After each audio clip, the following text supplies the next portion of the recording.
Halo trader semuanya, selamat datang di YouTube channel Forex Club Indonesia, Fundamental and Technicalist Analysis. Di kesempatan kali ini kita akan bahas cara trading pair mata uang USD JPY. Pembahasan ini penting, perlu teman-teman simak dari awal hingga selesai, sehingga sahabat FCI semua dapat mempersiapkan perdagangannya dengan sebaik mungkin. Kita akan fokus pada pair mata uang USD JPY. Namun sebelum kita masuk ke penjelasan yang lebih lengkap dan detail mengenai cara trading pair mata uang USD JPY ini perlu kami ingatkan bagi sahabat trader Forex Club Indonesia semuanya yang saat ini belum daftar akun trading di XM, silakan daftar terlebih dahulu. Penjelasan lengkap bagaimana cara daftar akun trading di XM, panduannya telah kami jelaskan di video yang paling pertama. Di dalam playlist belajar trading Forex dari nol, teman-teman bisa klik notif di bagian atas, ataupun buka menu playlist di YouTube channel Forex Club Indonesia. Di situ ada playlist belajar trading dari nol. Di video yang paling pertama telah kami jelaskan langkah-langkah cara daftar akun trading di XM. Ikuti panduannya sehingga sahabat FCI semua punya akun trading di XM. Link website XM kami cantumkan di bagian kolom deskripsi video ini.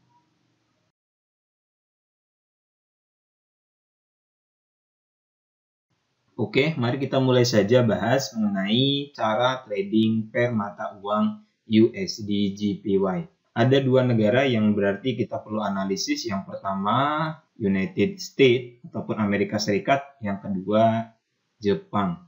Nah, pada grafik yang sekarang teman-teman lihat ini kita sudah buka grafik perdagangan USD JPY TFH4. Satu candlestick ini dibuat dalam waktu 4 jam. Langkah pertama yang harus teman-teman lakukan sebelum melakukan trading, lihat terlebih dahulu berita-berita yang masuk pada hari ini. Kita baca berita yang masuk pada hari ini terlebih dahulu. Ini kita buka website CNBC. Beberapa berita yang masuk pada hari ini masih didominasi oleh berita konflik antara Rusia dan Ukraina. Dan ini Amerika Serikat mendesak adanya solusi diplomatik antara Rusia dan Ukraina, di mana ketegangan antara Rusia dan Ukraina ini membuat market cukup bergejolak. Kemudian yang ini invasi Amerika Serikat yang jika dibiarkan ini akan membuat risiko yang substansial dan tentu The Fed harus melakukan tindakan segera. Kemudian yang ini pasar saham Dow Jones turun melebihi 600 poin. Kemudian saham Asia Pasifik juga turun. Ini masih sama disebabkan oleh ketegangan Rusia dan Ukraina. Kemudian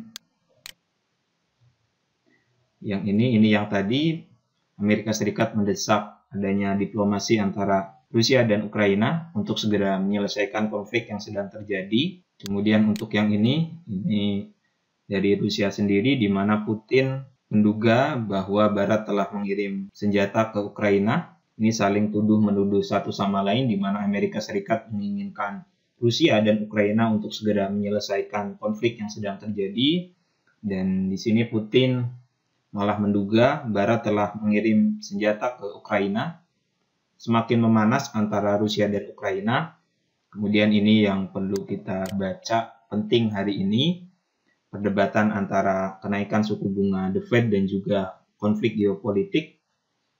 Ini mana yang menjadi perhatian besar para pelaku pasar dan mana yang harus kita lihat. Daripada hal ini kita dapat baca bersama bahwa kemungkinan suku bunga Amerika Serikat akan dinaikkan sampai dengan 1%.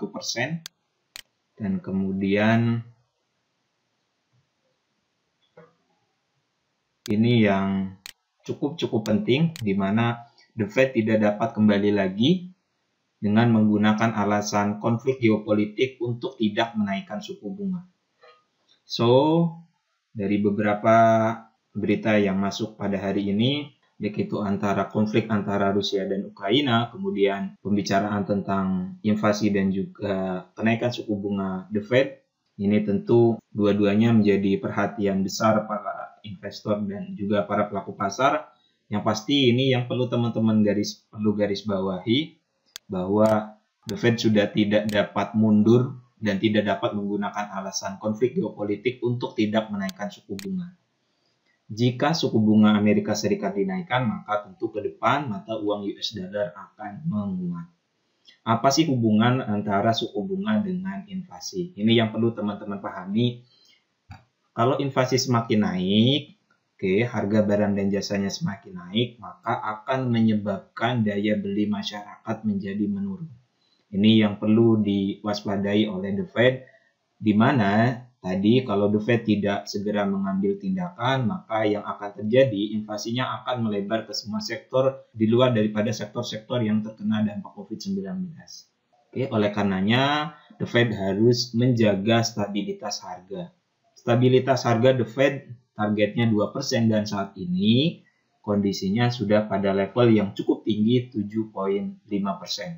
Dan oleh karenanya The Fed harus segera mengambil tindakan dengan cara menaikkan suku bunga. So, tentu jika nanti di bulan Maret, di bulan depan, 16 Maret, jika The Fed menaikkan suku bunga, tentu mata uang US dollar akan menguat. Jelas ya teman-teman semua, ini untuk data yang masuk hari ini. Kemungkinan besar ketika teman-teman melihat video ini, waktunya sudah berbeda karena memang kita berkaitan dengan waktu tayang. Tapi pada intinya sama, teman-teman silakan baca terlebih dahulu berita-berita yang masuk pada hari ini. Dunia sedang menyoroti hal apa, kemudian apa efeknya nanti terhadap pasar. Nah, setelah teman-teman tahu nih bahwa The Fed memang harus menaikkan suku bunga sebab inflasi yang sudah tidak terkontrol. Nah, kita lihat data ekonomi yen Jepang. Kita buka website trading ekonomi.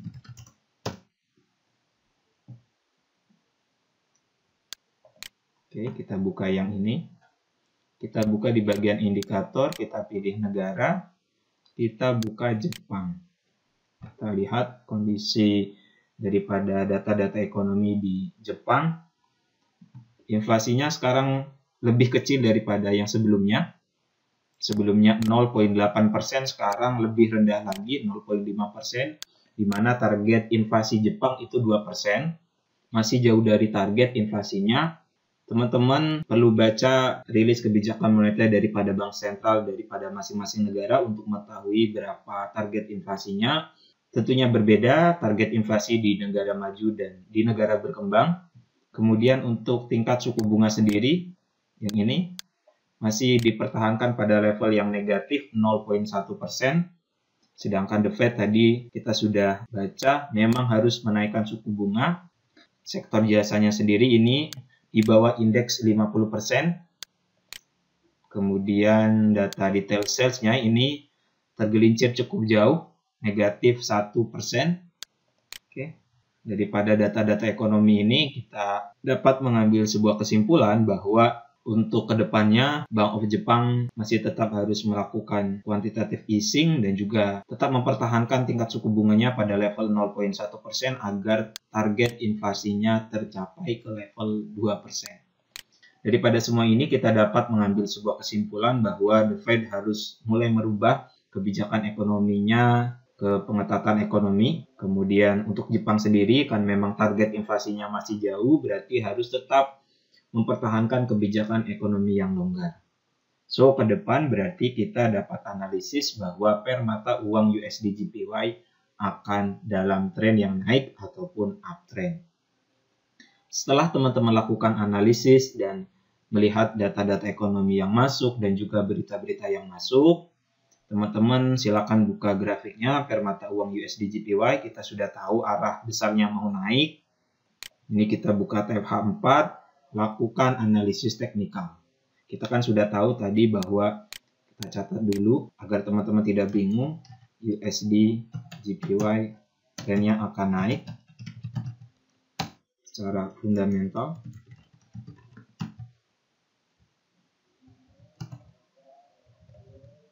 Nah, sekarang kita lihat teknikalnya. Kita coba gunakan indikator.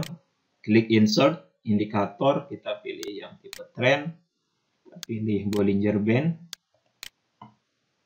kita buka TF daily terlebih dahulu. Kalau kita lihat berdasarkan indikator Bollinger Band, ini keadaannya masih dalam kondisi yang sideways. Teman-teman dapat lihat di sini, channel daripada indikator Bollinger Band ini bergerak searah. Kemudian level resisten yang ini juga belum di breakout.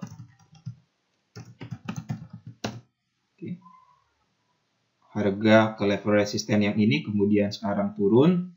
Kalau kita lihat berdasarkan chart pattern, teman-teman dapat lihat di sini terbentuk sebuah pola head and shoulders. Ini naik membuat high, turun membuat low. Ini left shoulders.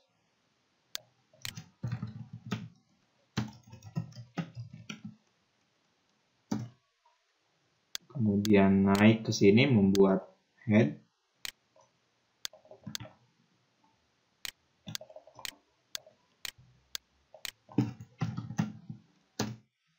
Kemudian ini membuat right shoulders.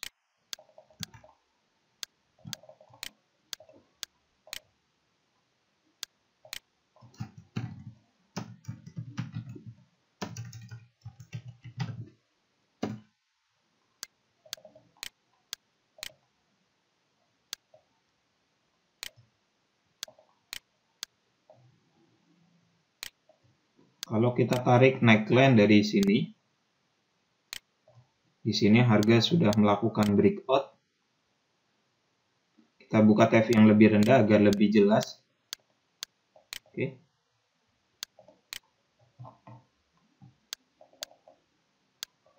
Harga sudah breakout neckline yang ini.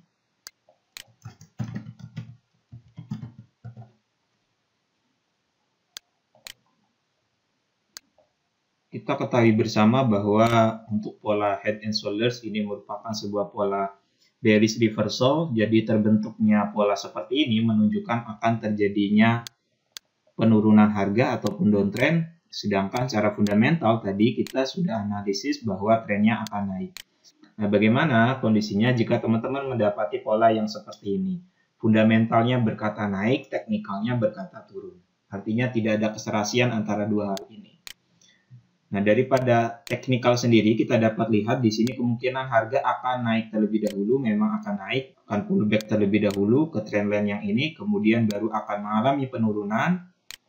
Nah, setelah itu harga akan mengalami kenaikan kembali sesuai dengan tren fundamental yang terbentuk. Untuk pola head and shoulder sendiri kita dapat mengetahui target penurunannya dengan cara mengukur dari head ini ke neckline.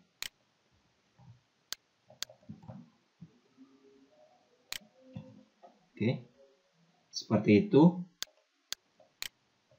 Jadi kemungkinan besar harga memang akan turun terlebih dahulu untuk mencari diskon harga yang lebih murah untuk melakukan open posisi buy. Nah, setelah teman-teman lakukan dua analisis ini, baik itu teknikal dan fundamental, di mana fundamentalnya menunjukkan akan terjadinya kenaikan, teknikalnya menunjukkan akan terjadinya penurunan. Nah, teman-teman biasanya kadang ada yang bertanya, terus kita boleh open posisi sell atau tidak? Jika teman-teman teknikalis murni, boleh saja melakukan open posisi sell di sini. Tunggu harga pullback terlebih dahulu dan jangan lupa letakkan stop loss. Risiko yang paling minimal ada di sini, di right shoulders ataupun di atas head. Nah, bagi teman-teman yang ingin tradingnya menggunakan dua analisa, baik itu fundamental dan teknikal, tunggu harga turun terlebih dahulu sesuai jarak dari head ke neckline. Nah, setelah itu baru teman-teman tunggu adanya pola teknikal yang menunjukkan akan terjadinya kenaikan harga di sekitaran sini.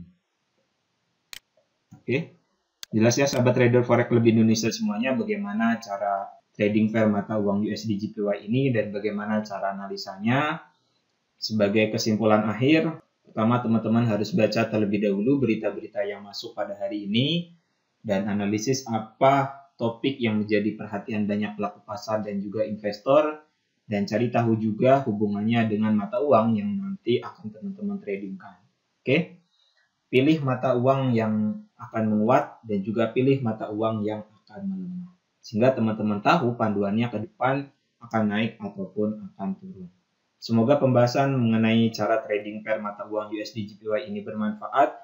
Jika ada yang belum dipahami, silakan teman-teman tulis pertanyaannya di kolom komentar di bawah. Dan bagi teman-teman yang ingin belajar analisa fundamental lengkap, silakan buka menu playlist di YouTube channel Forex Club Indonesia. Di situ ada playlist analisa fundamental forex. Teman-teman bisa belajar pelan-pelan mengenai cara analisa fundamental yang benar. Semoga bermanfaat. Selamat berjumpa di video selanjutnya. Jangan lupa subscribe YouTube channel Forex Lebih Indonesia.